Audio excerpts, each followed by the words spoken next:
Good evening, my dear friend. The night has drawn its velvet curtain across the sky, and as I sit down to record this second message to you, I find myself both excited and a touch nervous. It still feels a bit odd talking into my laptop, but I can imagine it becoming a part of my evening routine. In these quiet moments, the distance between us seems to shrink, and I can almost picture you here, listening with that thoughtful expression that I now miss so much. Today, I was looking through some photos we took together, and I came across those ones where we were trying to make artistic shots of downtown buildings. They reminded me of our recent journey we took into the world of art. Do you remember that rainy afternoon in the café on Maple Street? The one with mismatched chairs and the perpetually steaming espresso machine. It was there, as we shared that lemon cake you love so much, that we spotted the flyer for the art class. Discover the artist within, it proclaimed. You nudged me, eyes twinkling, and said why not? We could both use a little colour in our lives. How right you were.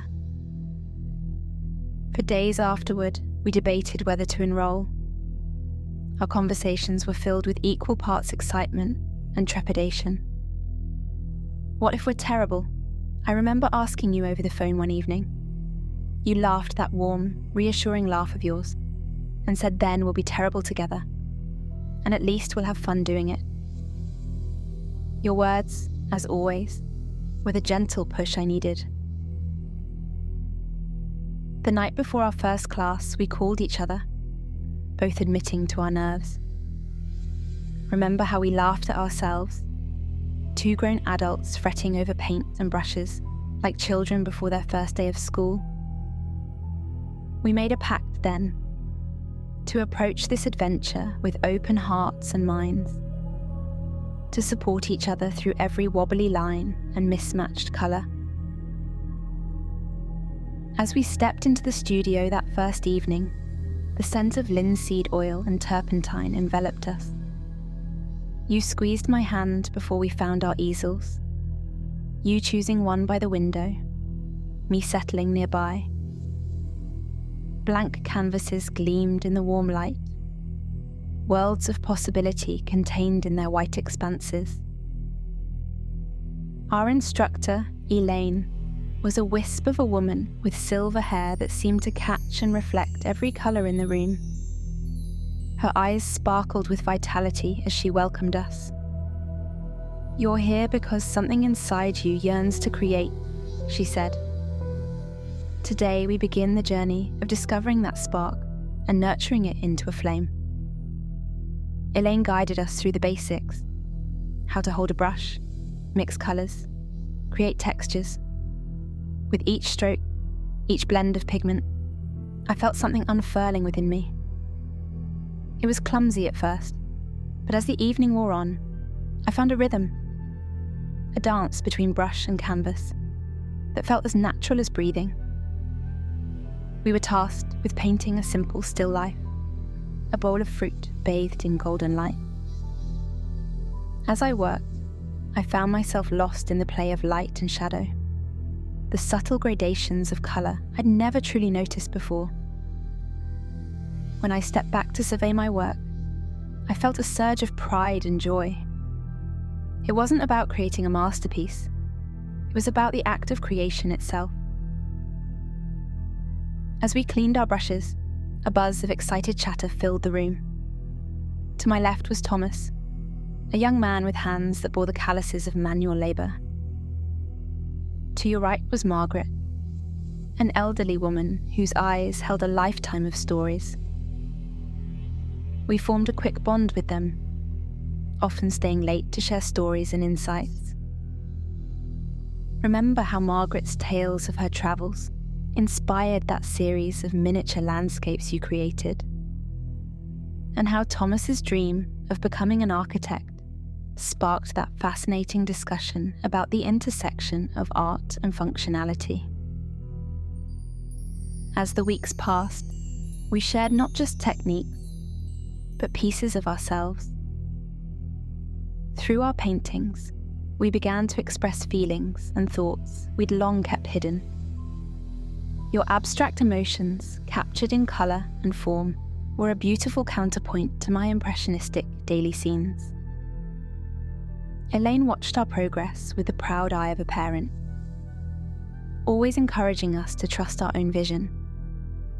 Art isn't about replication, she would say. It's about showing the world not just what you see, but how you see it. For our final class, we held a small exhibition. The nervous excitement that had characterized our first class returned tenfold as we selected and framed our favorite pieces. The evening of the exhibition arrived, and the studio was transformed. Our paintings lined the walls, each one a window into its creator's soul. As visitors milled about, I overheard someone commenting on the evident connection between our pieces. "You can see the influence they've had on each other," the woman said, gesturing between our paintings. "It's like they're having a conversation." I caught your eye across the room, and we shared a smile, both understanding the truth in her words. As the evening wound down, our little group of artists gathered in a quiet corner. Margaret's voice was soft with emotion as she said, "I've lived a long life, seen many things. But it's only now, looking at all of our work together, that I truly understand what it means to see the world through another's eyes. What a gift that is." Margaret's words resonated in both of us, echoing the transformation we'd all undergone.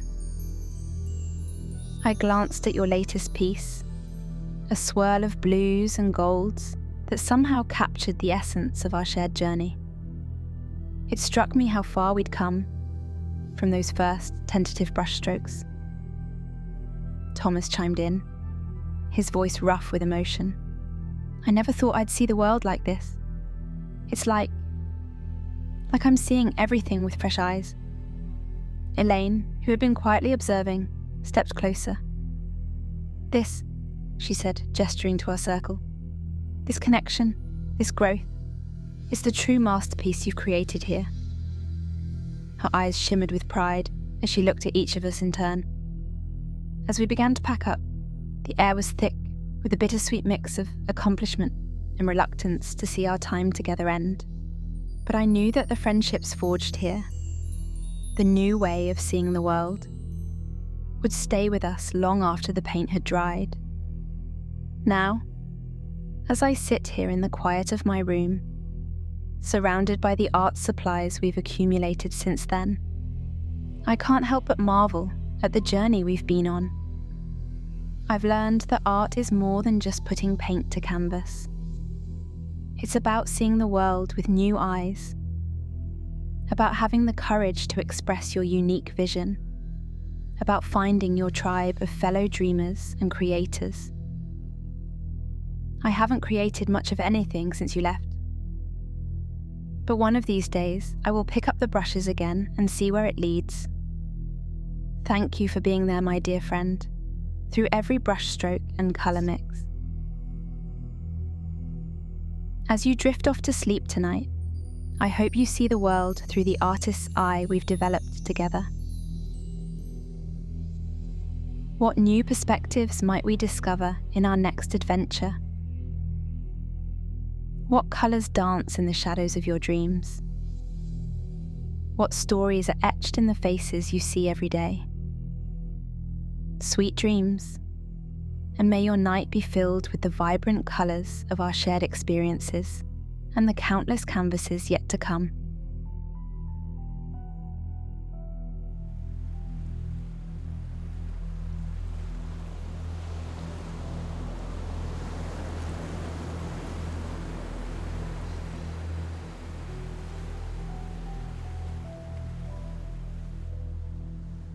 Good night.